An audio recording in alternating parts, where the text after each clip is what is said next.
बिस्मिल्लाहिर्रहमानिर्रहीम। अस्सलाम वालेकुम नाज़रीन, आप यूट्यूब चैनल देख रहे हैं। मैं इमरान खान हूँ। जो सबसे बड़ी खबर है, दो बड़ी खबरें चल रही हैं। एक तो सुप्रीम कोर्ट ऑफ पाकिस्तान में जो जजेस ने अपनी तजावीज़ भेजी हैं, ये तय कर देंगी तजावीज़ के आने वाले वक्त में पाकिस्तान की जो अदलिया है उसके ऊपर दबाव डाला जा सकेगा या नहीं, और दबाव की सूरत में अदलिया क्या करेगी। असल मामला तो सुप्रीम कोर्ट ऑफ पाकिस्तान के अंदर है, लेकिन ये तजावीज़ बहुत ही ज़्यादा अहमियत की हामिल है। मैं आपको बताता हूँ कि इस्लामाबाद हाई कोर्ट जो विक्टिम कोर्ट है, यानी जहाँ से जजेस ने ये शिकायत की थी, वो इसके बारे में क्या कहते हैं। उनकी तजावीज़ जो है वो सामने आ गई हैं। दूसरा एक बड़ी खबर ये है कि पाकिस्तान तहरीक इंसाफ ने मुज़ाकरात का रास्ता खोला है और मुबैना तौर पर इमरान खान साहब ने अपनी पार्टी को स्टेक होल्डर से मुज़ाकरात की इजाज़त दी है। अब उस पर जो स्टेटमेंट पार्टी ने दिए हैं उनमें कुछ इबाहम पाया जाता है और वहाँ पे एक नई बहस शुरू हो गई है। इस बहस के ऊपर मैं आपसे बात ज़रूर करूँगा, लेकिन सबसे पहले आप ये देखें कि जो तजावीज़ है ये बहुत इंपॉर्टेंट है। 6 जजेस का जो ख़त था उस मामले के ऊपर एक बहुत बड़ी पेशरफ्त है। ये इस्लामाबाद हाई कोर्ट ने मुत्तफ़िका तजावीज़ सुप्रीम कोर्ट ऑफ पाकिस्तान को भिजवाई है। ये 8 जजेस हैं।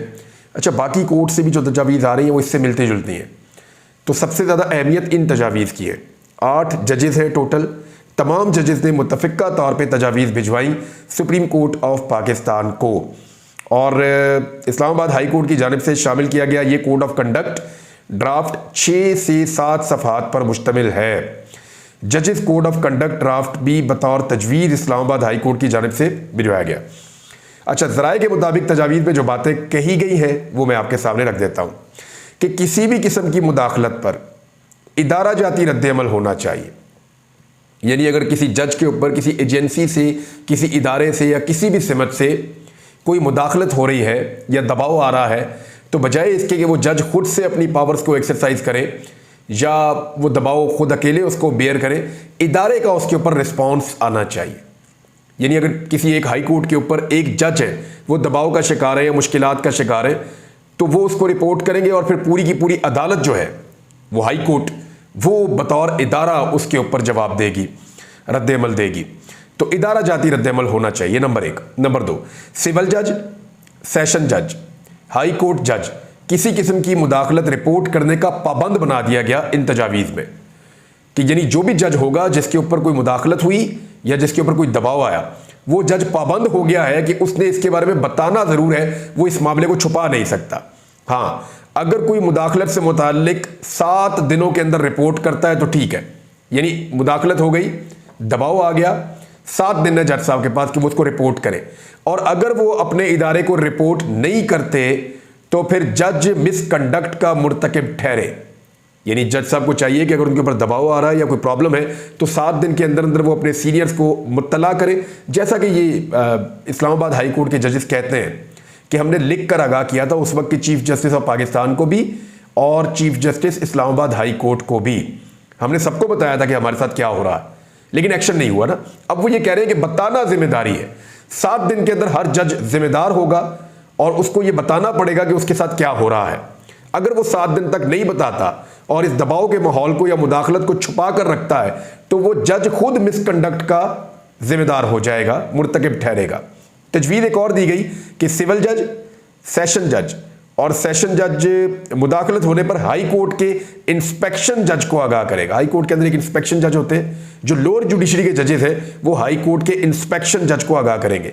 इंस्पेक्शन जज चीफ जस्टिस हाई कोर्ट के नोटिस में ये मुदाखलत का मामला लाएंगे और हाई कोर्ट एडमिनिस्ट्रेटिव कमेटी मामले को एडमिनिस्ट्रेटिव साइट पर देखने या जुडिशल साइट पर देखने का हतमी फैसला करेगी, और एडमिनिस्ट्रेटिव कमेटी मामले की संगीनी के पेश नज़र फुल कोर्ट में भी भेज सकते हैं कि सारे जजेस बैठ के इसके ऊपर, अगर मामला बहुत संगीन है तो सारे जजेस मिलकर बैठे और बैठकर इसके ऊपर फैसला करें। ज़राए के मुताबिक ये भी तजवीज़ दी गई है कि हतमी तौर पर हाई कोर्ट इदारा जाती इत्तफाक के साथ तौहीन अदालत का अपना इख्तियार इस्तेमाल कर सके।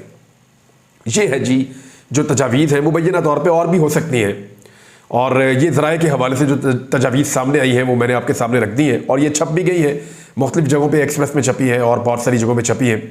तो ये तजावीज़ छप कर अब हिस्सा बन चुकी है रिकॉर्ड का।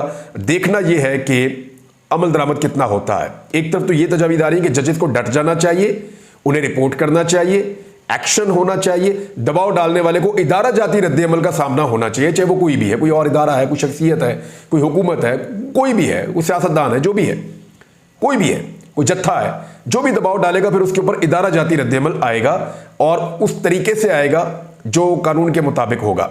अच्छा, इसमें एक जज साहब ने इस्तीफा दिया था लाहौर हाई कोर्ट के, रिटायर्ड जज है शाहिद जमील, उन्होंने रिजाइन कर दिया था।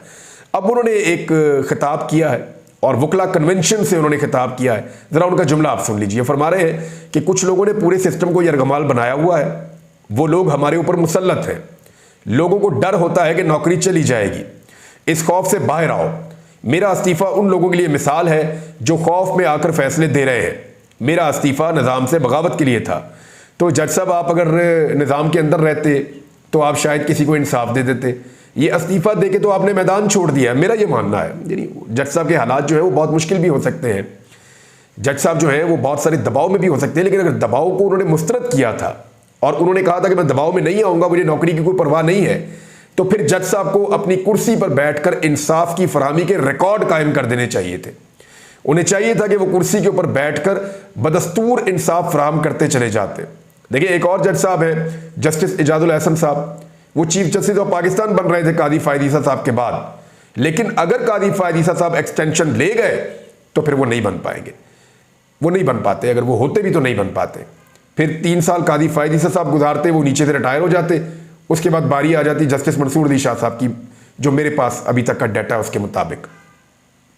तो कादी फायद ईसा साहब की एक्सटेंशन के हवाले से नहीं, जितनी भी खबरें छपती है ना कादी साहब के हवाले से, वो आते हैं अदालत में आकर उसको डिनाई करते हैं या उसके ऊपर क्लास लेते हैं लोगों की, या कहते हैं सोशल मीडिया झूठ बोलता है, एक्शन लेते हैं उस पर।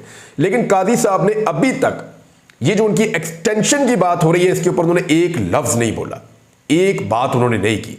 तो ऐसा लगता है कि दाल में कुछ ना कुछ काला है, क्योंकि वजीर कानून ने मुतीउल्लाह जान साहब के प्रोग्राम में ये बात की है और उन्होंने ये कहा कि PMLN के आपको पता है बहुत करीब हैं और बड़े ताल्लुकात हैं उनके, तो उन्होंने वहाँ पे ये क्लेम किया कि ये हो सकता है।